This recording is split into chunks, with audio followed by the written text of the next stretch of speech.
The horse had already put 3 men in the dirt before noon, and the 4th was limping toward the barn when Nora Callum stepped off the stagecoach with nothing but a canvas bag and a name she didn't know how to pronounce yet. Harlan Vetch. That was the man she'd agreed to marry. She'd read his letter 6 times on the journey from Missouri, each time hoping something in it would warm her to him. It never did. The letter was practical, functional. A list of what the ranch needed, what she was expected to provide, what she would receive in return. Nowhere in it did he ask a single thing about her. Not her name, not what she'd left behind, not whether she was frightened. She was, but she'd learned early in life that fear was information, not instruction. The town of Bluff, Texas was smaller than she'd imagined. One main street of packed dirt, a feed store, a church that leaned slightly east, a saloon that didn't. The stage depot was a wooden platform with a rusted tin roof. The man waiting beside it had his arms crossed and his hat pulled low against the afternoon glare. He looked at her the way a man looks at a shipment he's not sure arrived right. "Miss Callum," he said, not a question. "Mr. Vetch," she matched his tone exactly. He picked up her bag without asking and walked toward a wagon. She followed, not because she was accustomed to being led, but because she had nowhere else to go. Not yet. The Vetch Ranch sat 14 miles outside town, at the base of a red clay hill that turned the color of dried blood in the late afternoon sun. It was a working ranch. She could tell by the smell before she could see it clearly. Cattle, manure, hay, iron, sweat. The sounds of men and animals doing labor that never fully stopped. What she didn't expect was the horse. She heard it before she saw it. A sound that wasn't quite a whinny and wasn't quite a scream. Something in between. Something that made the back of her neck go tight. The men near the corral had moved back against the fence rails, watching from a safe distance. Inside the pen, a gray stallion the color of a storm cloud moved in tight, furious circles. "That's Gravel," said one of the ranch hands, a boy of maybe 16, not speaking to her but to no one in particular. "Been like that since we got him. Won't let nobody near." "Where'd he come from?" Nora asked. The boy looked at her, like she'd appeared out of thin air. "Bought him off a dealer down from Abilene. Dealer didn't mention the part where he'd kill you for looking at him sideways." Harlan appeared at her elbow. "Don't concern yourself with the horse. Come inside. Senora Peralta will show you the house." She followed him in, but she looked back once at the corral, at the gray horse still circling, still burning with something that had no clean name. She recognized it. That was the strange thing. She recognized it completely. The house was large by frontier standards and cold by any standard. Not in temperature. It was late May. The Texas heat already thick and persistent, but in the way that rooms feel cold when no one has laughed in them for a long time. Harlan's first wife had died 3 years prior. Nora had known that from the letter. What the letter hadn't told her was that the house still felt like hers. Her things were still on the shelves. A small blue ceramic pitcher, a sampler on the wall with a Bible verse stitched in green thread, a rocking chair near the window that no one sat in anymore, but no one had moved. Senora Peralta, the housekeeper, was a compact woman in her 60s who communicated a great deal without saying much. She showed Nora the kitchen, the pantry, the room that would be hers until the wedding, which Harlan had scheduled for the following Saturday. 6 days. 6 days, Nora said, when Senora Peralta left her alone in the room. She said it to the window. Outside, the gray horse was still visible from here, a pale shape moving against the red clay, restless, furious, alone in a pen full of space that still felt like a cage. 6 days. She unpacked her bag slowly, placing each item in its drawer, with the careful deliberateness of a woman deciding to stay somewhere, even when every instinct was pulling at her to run. She had nowhere to run to. Her father's farm in Missouri was gone, sold to cover the debts he'd left when he died. Her older brother had a family of his own and not enough room. She was 26 years old, educated enough to be proud and poor enough to be practical, and this was the practical choice. She told herself that. She told herself that a number of times over the following 3 days. On the 4th morning, she went to the corral. She didn't go with a plan. That was important to understand. She wasn't foolish enough to think she'd walk out there and solve in an afternoon what the men hadn't solved in weeks. She went because she woke before dawn and couldn't go back to sleep, and there was nowhere else in the house that felt like her own. The ranch was quiet before sunrise. The hands slept in the bunkhouse. Harlan rose early but went to his study first, she'd noticed, to do the books. For 1 hour, maybe 2, the yard was hers. Gravel was awake. He was always awake, she'd come to think, or if he slept, it was with one eye open and both legs coiled to bolt. He was standing at the far end of the corral when she arrived at the fence. watching her with an attention that felt less like animal wariness and more like assessment.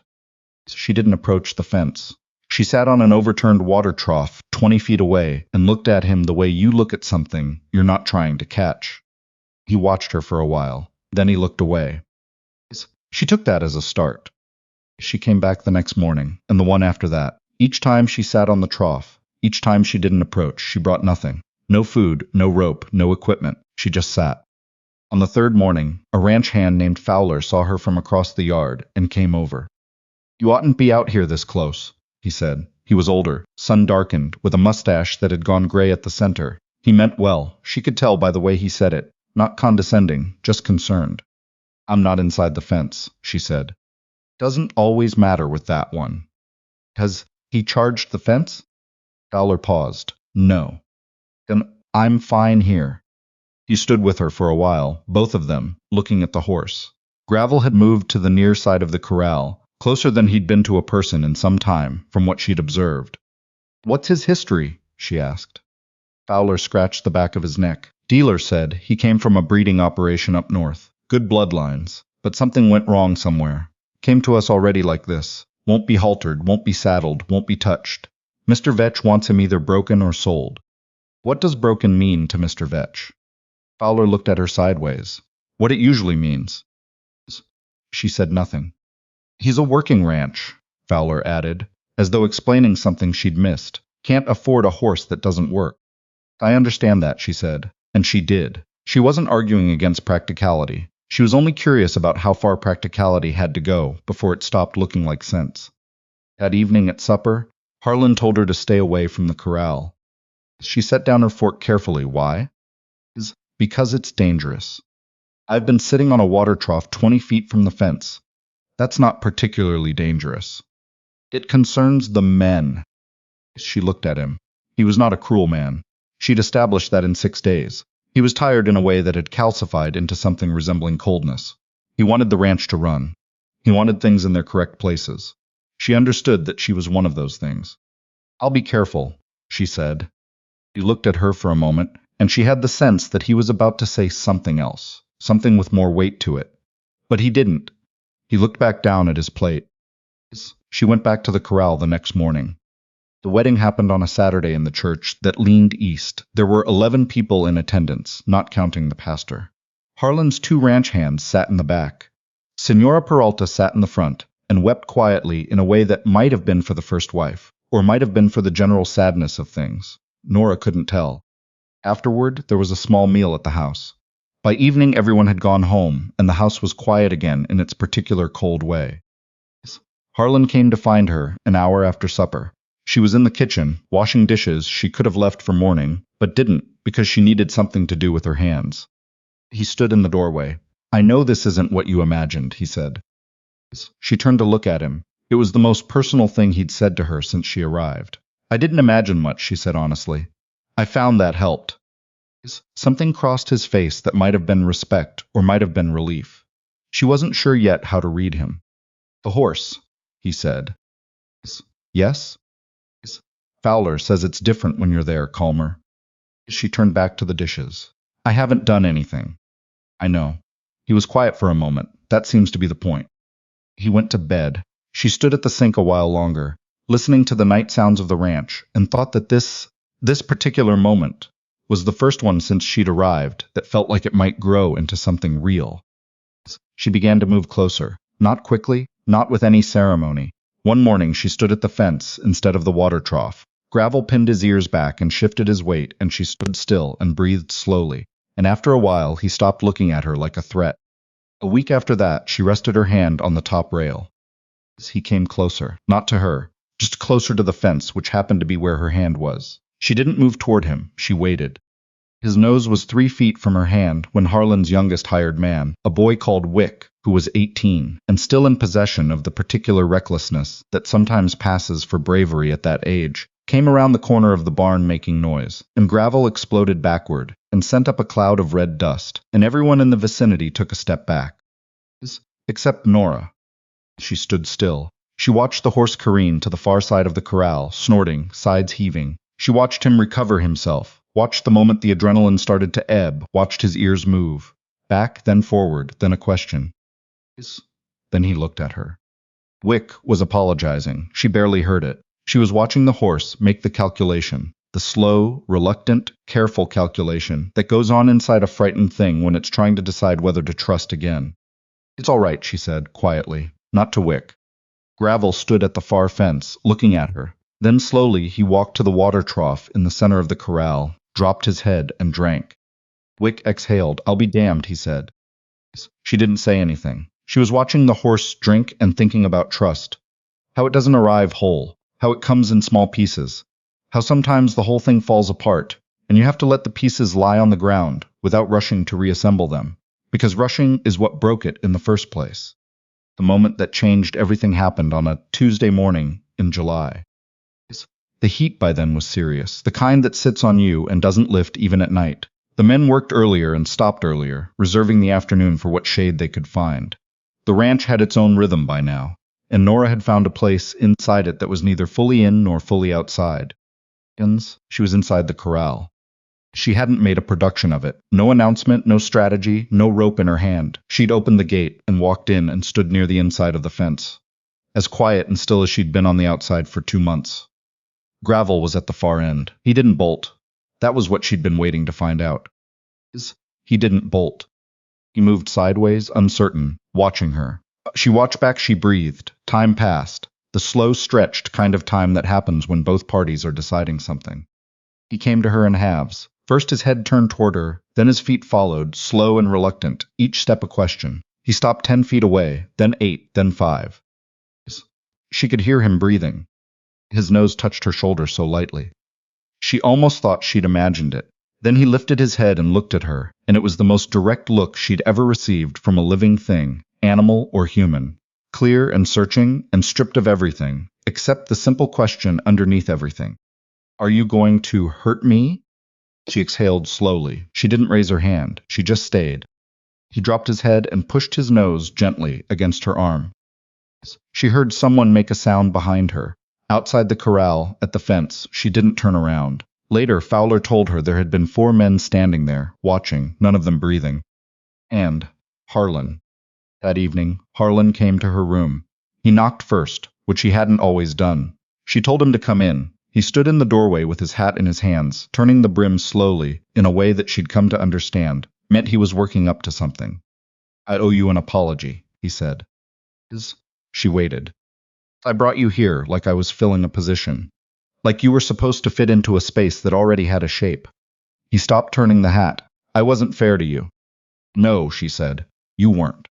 He looked up. She thought he might be surprised by the directness. He didn't look offended. The horse, he said. I've been watching you with him. I know. How did you do it? She thought about it for a moment. The real answer, not the easy one. I didn't do anything to him. I just stopped being a thing he needed to survive. Harlan looked at her for a long time. Most people can't do that. Stop being a threat, I mean. Most people can't even tell they're doing it. I know. He turned his hat in his hands again. I've been doing it to you. She didn't argue with that. There was nothing to argue. It was true, and they both knew it, and the only question left was what happened after the truth. I'd like to try again, he said, if you're willing. She looked at him. This tired, hardened man, who had written her a letter like a business contract, and now stood in her doorway with his hat in his hands, asking a question that cost him something. I'm willing, she said, but I'll tell you now, Harlan, I don't fit into spaces other people have shaped. I make my own. He held her gaze. Something in him, in the set of his jaw, in the slight release of tension around his eyes, shifted and settled like a thing finally finding its correct weight. All right, he said. I think I can learn that. They named the horse Dusk, for the color of him in fading light. It was Nora's idea. Harlan didn't argue. The men on the ranch had taken to calling her Miss Nora by then, which was a thing she'd done nothing to earn except be steady in a place that tested whether you were. There were still hard mornings. Gravel, Dusk. Still had days when something shifted inside him, and he went back to the far end of the corral and wouldn't come close. She had learned not to chase those days. To sit with the water trough, to breathe, to wait. You're going to do that every time? Wick asked her once, genuinely curious. He'd taken to spending his morning breaks near the corral, watching. What? Wait. Yeah! Every time, she said. He thought about it. Even when it feels like it's not working? She looked at the horse. Dusk was at the near fence, not quite close enough to touch, but closer than yesterday, especially then. Wick was quiet for a moment. My daddy used to say patience was just fear dressed up nice. Your daddy was wrong, she said, not unkindly. Patience isn't fear. Fear wants the thing to be over. Patience can stand not knowing when it ends. He didn't say anything else. She thought maybe she'd lost him, said too much. Gone somewhere he didn't want to follow. But when she looked over, he was watching the horse with a concentrated look, like he was adding something up. Huh, he said. That was all. It was enough. By September, Dusk would stand to be haltered. By October, Nora was riding him in the early mornings before the rest of the ranch woke. Slow circles in the corral, then wider ones in the paddock, then out along the eastern fence line as the sun came up and turned the red clay to copper. She was not naive about what she'd built. She knew the horse could still startle, still panic, still remember whatever had happened, in whatever place before Cutter's Bluff, where something had broken his trust completely. She knew that trust given by a frightened thing was not the same as trust that had never been tested. It was something more careful than that, something that required both of them to keep choosing it. She understood that about her marriage, too. Harlan rose early enough some mornings to watch her ride. He never said much about it, but sometimes when she came in for breakfast, he'd pour her coffee before she asked, and she'd sit across from him in the kitchen and they'd talk. Real talk, not logistics. About small things at first, and then larger ones. What she'd left in Missouri. What he'd hoped for years ago, before hope became something he'd quietly put away. What it meant to start a thing over when you were past the age of starting things over. She didn't tell him it would be easy. She had never been that kind of woman. But she told him the truth, which was that hard things and worth doing things were not always separate categories, and that she had not come to Texas to live something small. One morning in late October, early enough that the stars were still out, she stood at the paddock fence and watched Dusk move through the dark, free, unhurried, at ease in a way he hadn't been when she arrived. And she thought about the letter she would write her brother. She hadn't written one yet. She hadn't known what to say. Now, she did. I am building something here, she would write. It is slow, and it is mine, and it is real. I think that might be enough. I think that might be everything. She watched the horse move through the dark, her hands on the fence rail, and for the first time since stepping off the stagecoach in a town she'd never heard of, she felt the particular stillness of a woman who has found the place where she belongs. Not because it came to her easy, but because she stayed until it did. I keep thinking about the moment Nora walked into that corral. No rope, no plan. Just herself, standing inside the fence, breathing slowly while a horse that had put grown men in the dirt decided whether or not to trust her. She didn't win that moment through cleverness. She won it by being honest about what she was. A person who wasn't there to take anything, who didn't need the horse to be something he wasn't yet ready to be. That kind of honesty is rarer than people admit. Most of us walk into hard situations carrying an agenda, even when we think we're not. We want the outcome before we've earned it. We want the trust before we've sat still long enough to deserve it. What I keep coming back to is the cause and the effect of everything Nora did. She made a choice, to sit on that water trough every morning, to not flinch when Gravel bolted, to not chase him back when he retreated, and every single one of those choices compounded. Not quickly, not in any way that would impress someone watching from the outside, but steadily the way water shapes stone. Her consistency was the cause. The horse's trust was the effect, and it took weeks. That's the part we like to skip over. We want the after without the weeks of unglamorous before. There's something I believe, and watching Nora's story made me believe it more clearly. The way we behave when nothing is working tells us everything about our character. Fowler noticed she didn't run when Wick startled the horse and the whole thing fell apart. She just stood there watching Gravel find himself again on the far side of the corral, and she waited. That steadiness, that moral steadiness, I'd call it, is what made her trustworthy. Not to the horse only. To Harlan, to the men on the ranch, to herself. And it was never just about the horse. That's the thing. She was gentle with an animal that had been broken by people who were careless, yes, but she was also honest with a man who had been careless with her. She said directly, without cruelty but without apology, I don't fit into spaces other people have shaped. I make my own. That took a different kind of courage than walking into the corral. That took knowing herself clearly enough to say what was true, even when the easier thing would have been to stay quiet. That's what I think of when I think of real intelligence. Not strategy, not cleverness, but the ability to understand a situation honestly. to read what's actually in front of you instead of what you wish were there.